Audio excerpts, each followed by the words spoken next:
Los 60 fueron la cuna de las bases del anime actual y el establecimiento de sus pilares fundamentales, pero nada duraría para siempre. A finales de los 60 el panorama del anime en Japón se empezó a desmoronar. Osamu rompió relaciones con Mushi Pro, las televisoras empezaron a ver más el mercado y menos el arte. Toei participa junto con Mushi en el proyecto más ambicioso de la animación japonesa de la época, del que salen mal parados económicamente. Además, debido a que la demanda de las televisoras iba aumentando, Toei empezó a saturar a sus empleados y estos se fueron yendo poco a poco, entre los que se encuentra el que luego se convertiría en una leyenda del anime. Pero mientras tanto todo empezó a verse sumamente mal, el anime estaba a punto de morir o estancarse, existía un sueño, existían personas que querían transmitir algo con el anime, pero no había un público para recibirlo. Aparentemente el anime era un mercado en el que no valía la pena invertir ni dinero ni tiempo. Llegados los años 70 todo se estaba desmoronando y el anime se encontraba en su peor época hasta el momento, comenzando el declive de los 70, una época en la que el anime necesitaba que alguien lo salvara.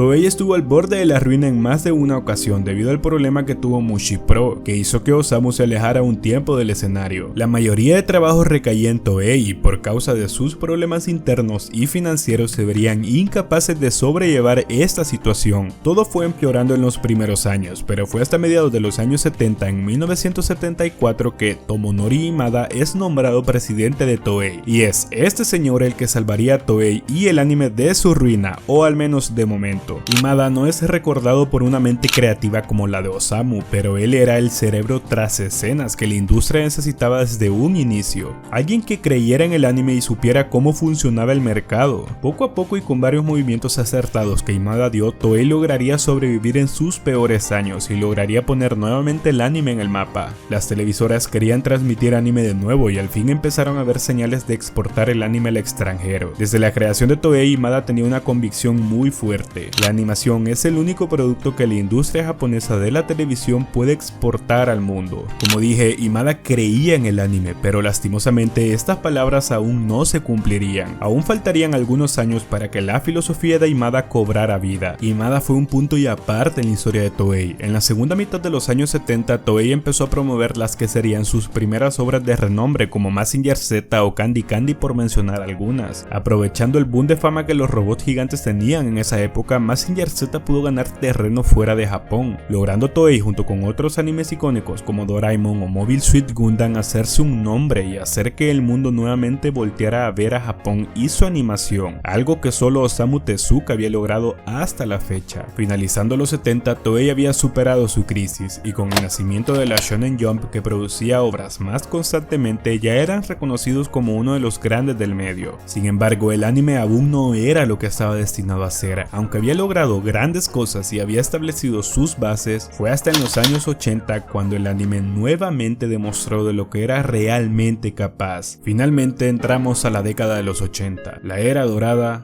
del anime.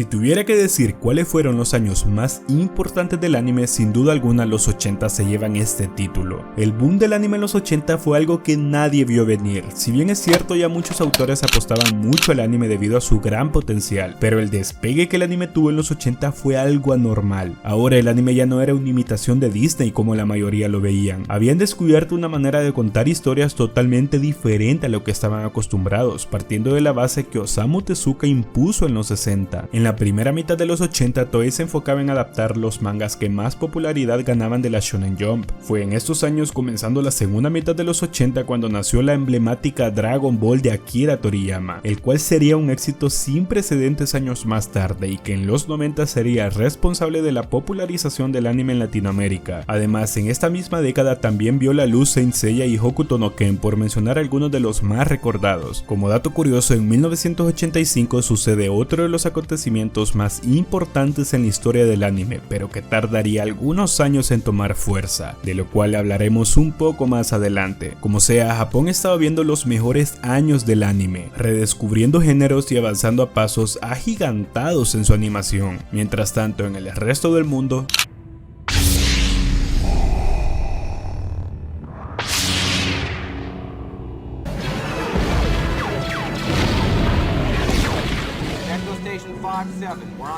a finales de los 70 sería estrenada una de las franquicias más exitosas e influyentes de la historia. Con la trilogía de Star Wars finalizada en 1983, los robots ya no eran el tema del momento. Todos querían ver ciencia ficción y todas las obras querían ser como Star Wars. ¿Cómo un puñado de obras animadas con temáticas de la década pasada podían encajar en la cultura pop del momento? Pues de hecho sí que podían. El problema principal es que para el resto del mundo los términos como manga o anime aún eran prácticamente desconocidos. Aún con el éxito sin precedentes de Dragon Ball, este aún no había alcanzado su pico de fama. Aún hacía falta un detonante que nadie esperó, un detonante que sin él a día de hoy el anime no fuera como lo conocemos.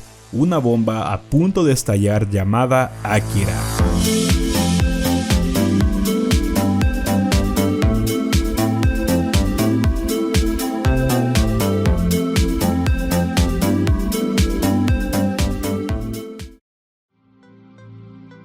En 1988, Katsuhiro Otomo nos regala su obra magna y la que rompería todo lo establecido en el anime hasta la fecha. Akira es una película de ciencia ficción con un trasfondo un tanto oscuro y reflexivo. Para esos años ya se habían visto películas con temáticas pretenciosas y oscuras, como Tenshi no Tamago, una de las primeras producciones de un estudio llamado Ghibli, La tumba de las luciérnagas, una película con una temática sumamente cruda al hablar de lo inhumano que la Segunda Guerra Mundial fue, mientras que Tenshi no Tamago opta por un argumento con trasfondo filosófico que se plantea existencialismos. Ambas películas que a día de hoy también son consideradas como unas de las obras de culto en el anime. Como sea, el anime ya había dado indicios que podía ponerse sumamente serio. Sin embargo, fue Akira quien realmente lo cambió todo. And so the 80s became awash with anime that was experimental and adult and gorgeous. And the precipice of this came in 1988 in the form of Akira. De verdad, no sé ni por dónde comenzar a hablar de Akira y el impacto que esta película supuso. Akira fue el proyecto más ambicioso de su época, siendo una película con un presupuesto bestial para esos años y sin precedente alguno. Bandai y Toho unieron fuerzas para recaudar una suma ingente de dinero para esta película y posteriormente promocionarla en el exterior. El enfermizo cuidado de detalle y la calidad técnica que Akira presentó era algo sumamente anormal. Cuando se habla de esta película se siente que se puede llegar a exagerar las cosas, cuando en realidad apenas nos hacemos una idea del cambio que esta obra significó. Aún si lo vemos a día de hoy, la película sigue pareciendo sumamente pulida y no parece haber sido producida hace más de 30 años. Pero la animación actual está muy avanzada y es capaz de hacer cosas increíbles, además que es más normal ver argumentos y personajes mucho más atrevidos que aquellos años. Y es por esto que no podemos cuantificar la revolución que Akira realmente representó. Esta era la animación usual de la época. Evitaban poner en movimiento constante el dibujo para reducir trabajo y costos, y esto hacía que se vieran muy inorgánicos y por ende muy carentes de detalles. Y esta es Akira. El avance técnico de Akira era algo inimaginable. Su banda sonora, su animación, su estética, su temática, al fin el anime había alcanzado y superado con creces a Disney por primera vez en su historia. Se había establecido algo sumamente nuevo con personalidad propia y un estilo muy marcado. Sin embargo, aunque la calidad técnica de Akira es uno de sus grandes pilares, esto no se queda ahí. Debido al tremendo éxito de Star Wars, todo el mundo quería ciencia ficción y Akira estableció un nuevo género con temática cyberpunk. A día de hoy seguramente te suena este término, pero en aquellos años era una innovación total en la ciencia ficción. Akira nos relata los vestigios de la Tercera Guerra Mundial y de cómo Japón se vio sumida en el caos después de ella. Nos ambienta en 2019 en la ciudad de Neo Tokio, una versión de Tokio mucho más oscura y cruda resultado de la guerra. Guiños históricos con mucha ciencia ficción cyberpunk de por medio. Aún así, debido a la dura historia que el anime había tenido hasta ese entonces y después de haber salido de su reciente declive de los 70, no muchos ponían su fe en ella. Expertos del cine como los dos grandes íconos cineastas de la época, George Lucas y Steven Spielberg, afirmaron que Akira no tenía oportunidad en el mercado occidental y estaba destinada a fracasar. Sí, claro, a fracasar.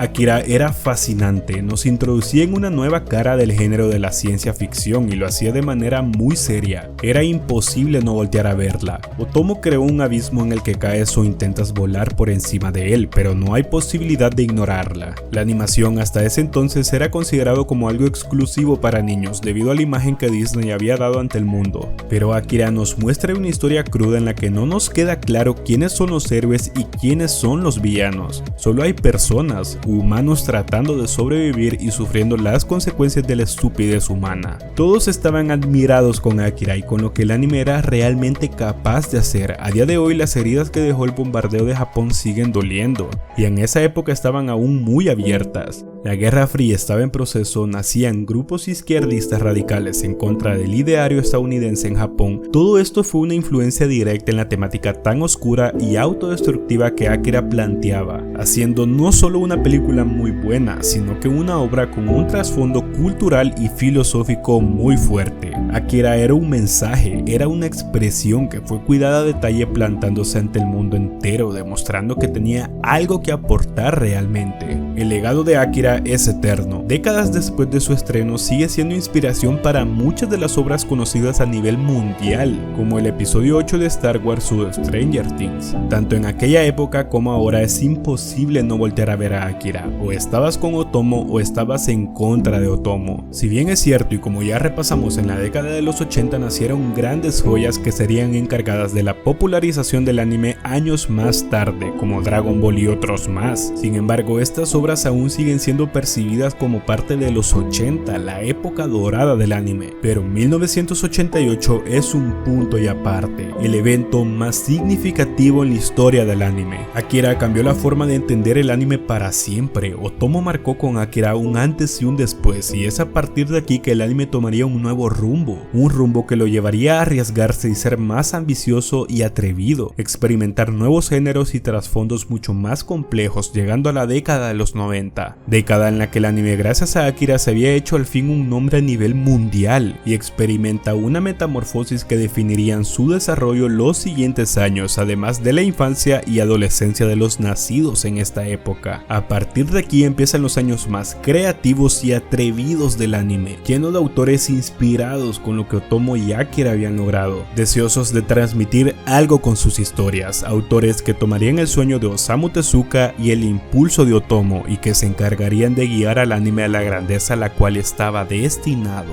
Toda una generación nacida gracias a Akira, la película anime que lo cambió todo.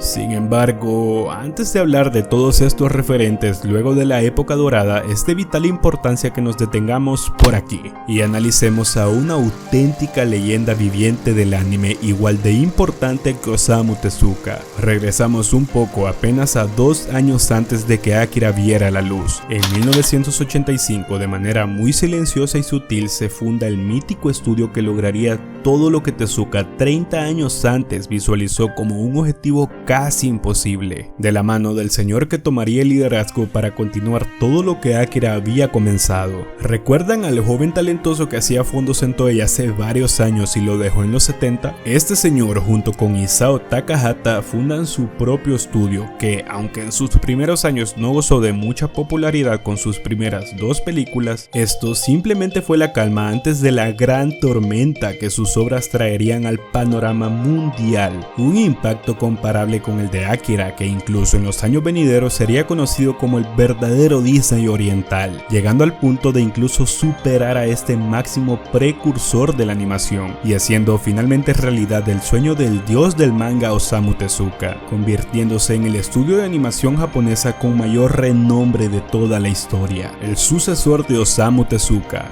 Hayao Miyazaki y su legendario y mágico estudio Ghibli.